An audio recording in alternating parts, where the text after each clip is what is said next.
Vice President Sara Duterte's performance ratings have held steady while that of President Marcos have been hammered by the flood control scandal. The latest survey published by WR Numero, conducted from November 21 to 28, found that public satisfaction for the president has dropped to a new low, with only 21% saying they think he's done very well. In contrast, Vice President Sara Duterte's numbers have held steady, with 43% approving of her performance. Only 23% said they didn't approve, while 34% said they weren't sure.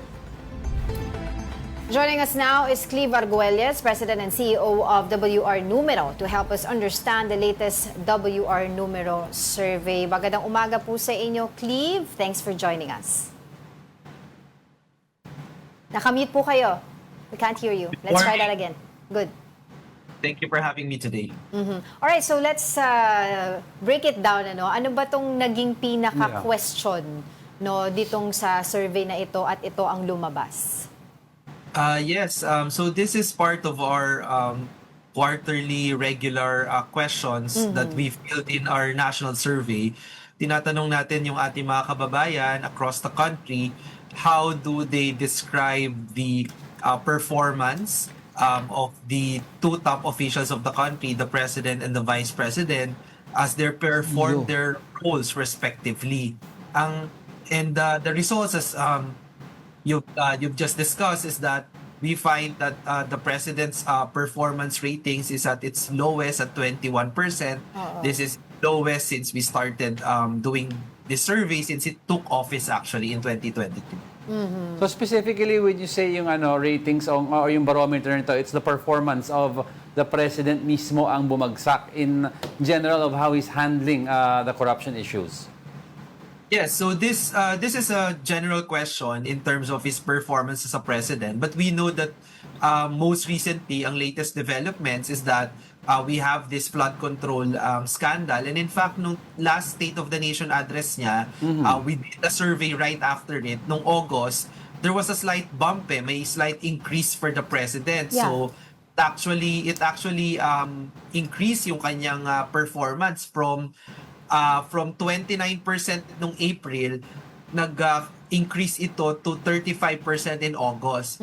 But unfortunately, now, because of the same scandal that he himself, siya yung unang nag-expose, we find that the public is penalizing him, or they're saying that the performance that they've been seeing so far is not up to their standards. So hence the decline to 21%. Yung sa lines niyo of kung saan siya nagde-decline, may impact ba yung mga rallies sa kanyang approval rating?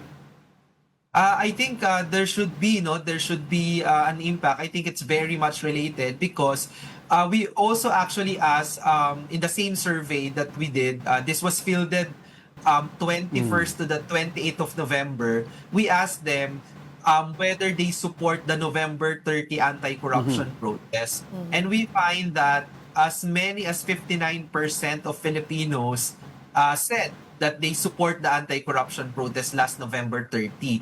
So kung, if you find 6 out of 10 Filipinos supportive of the protest, I suspect that it has something to do also why they do not like or they're not happy with the president's performance. Well, I was wondering kung ginawa itong survey also in the days nung lumabas yung mga video statements of Zaldico. And do you think it also affected yung numero ng presidente because of that?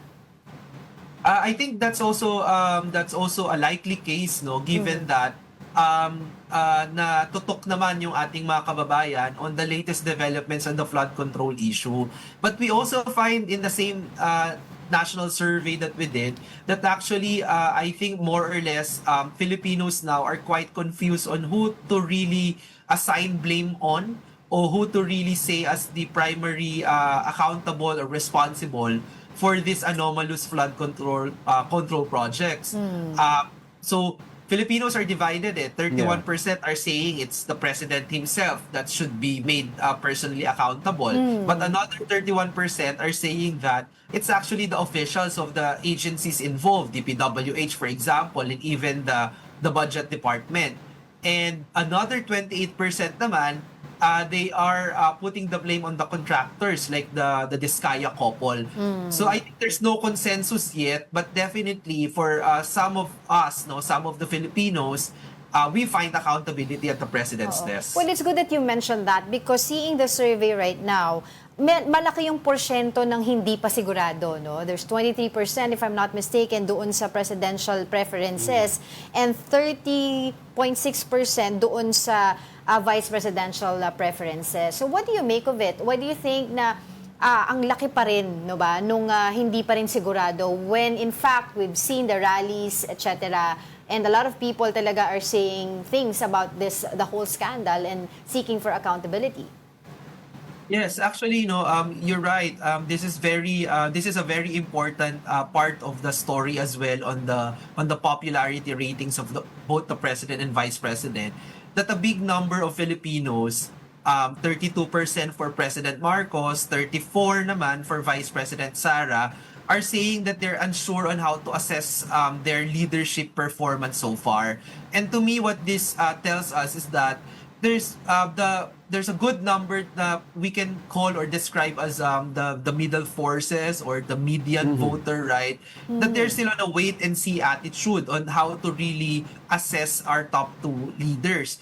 And what's interesting here is that for the past quarters that we have been doing this survey, what we find also is that the direction of how Filipinos are moving is that they actually first go to the unsure phase bago sila they change their minds. Halimbawa, if they started being satisfied with the president's performance at the beginning of the year, some of them will start to report being unsure in the next quarter before another quarter that they turned out to be dissatisfied na.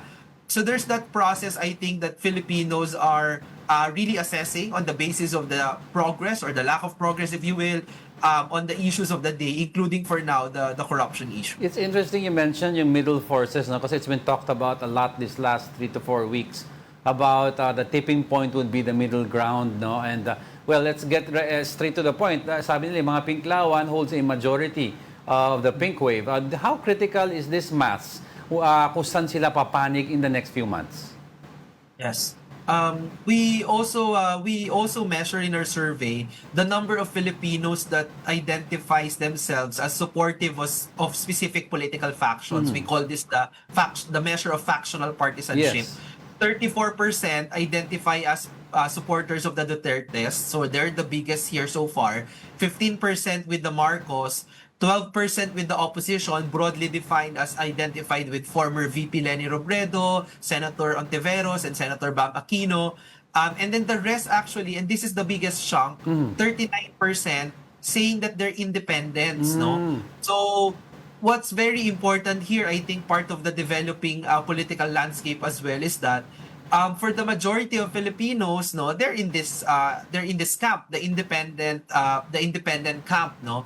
So kung ano man yung proposal on how to get out of this mess of the flood control issue, whether, diba, there are calls for resignation, there are calls naman for a transition council, there are calls to tighten the investigation, no, ibang usapin pa what's happening in the ICI, for example.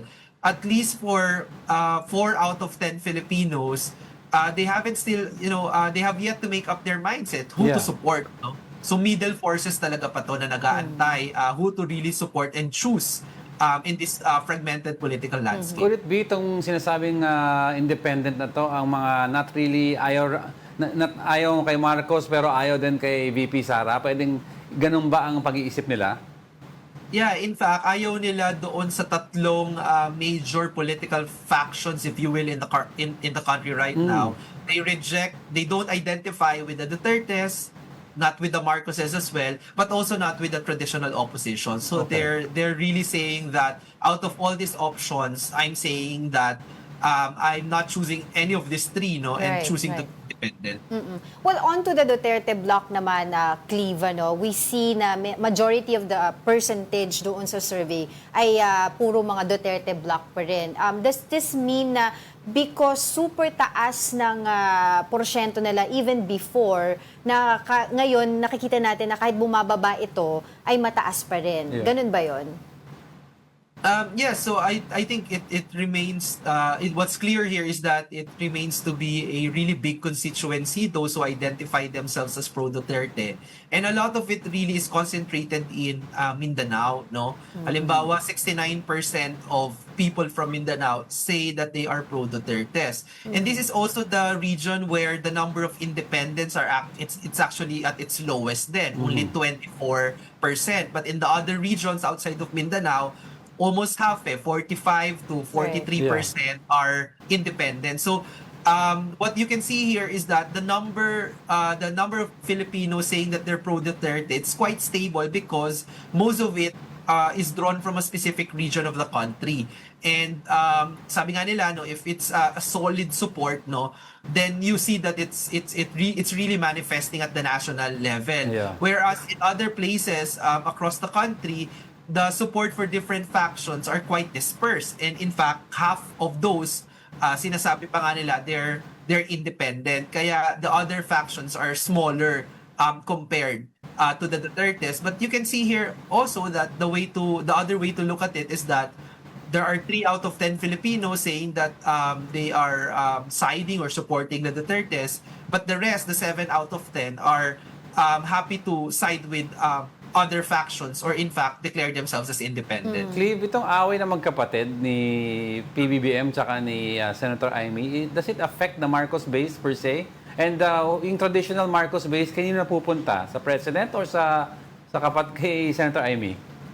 Yeah, well, I think if you look at our survey numbers, and that's kasi that's also an interesting question for me personally, whether Senator Amy Marcos as a sway pa with the Marcos supporters we asked the question na sino yung tingin nila are the poorly performing senators out of all the incumbent senators.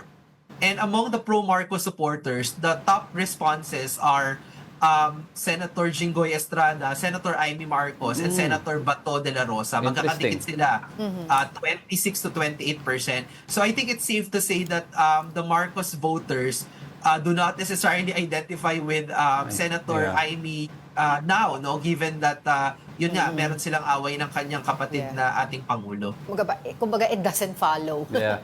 Anyway, I was wondering also kung anong age bracket and location yung pinagawa ng survey, because before, kasi I remember during the midterm elections, the surveys were different from the result.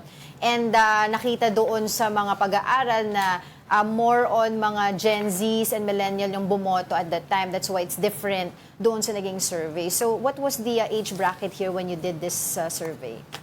Yes, so for this particular survey, we mirrored the proportion of the national population. This is quite different kasi pag election, you have to also get parang the right number of people who will be voting on election day, diba? Right.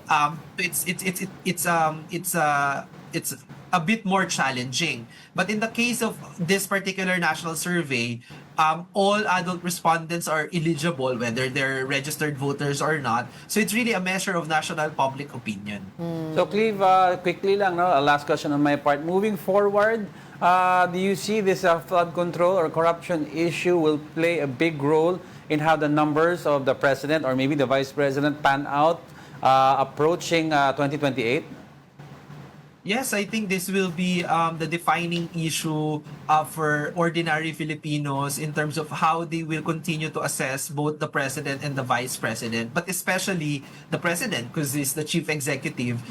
So I think the attitude here is to see whether there will be sincere and serious progress on the investigations and eventually arrest of those who are involved in the flood control scandal. And if the president fails to do that and to really demonstrate the fairness and the seriousness of the actions against those corrupt officials, I think he will continue to suffer from a withdrawal of public support. On the case of the vice president naman, syempre, the challenge here is that if if there's any indication, no, sooner or later that she might be implicated or people around her might be implicated, I think she will also suffer the same fate, no? But as long as she is able to distance herself from the issue, I think she will remain at the same level, no, until 2028 if there won't be any big developments. Kasi I've heard that there is a plan to also file the impeachment case against her in Yeah. 2026, no? So that might change her numbers as well. We will continue to get updates from you regarding this. But for the meantime, maraming salamat sa iyong oras. Cleve Arguelles, President and CEO of WR Numero. Thank you and good morning. Thank you.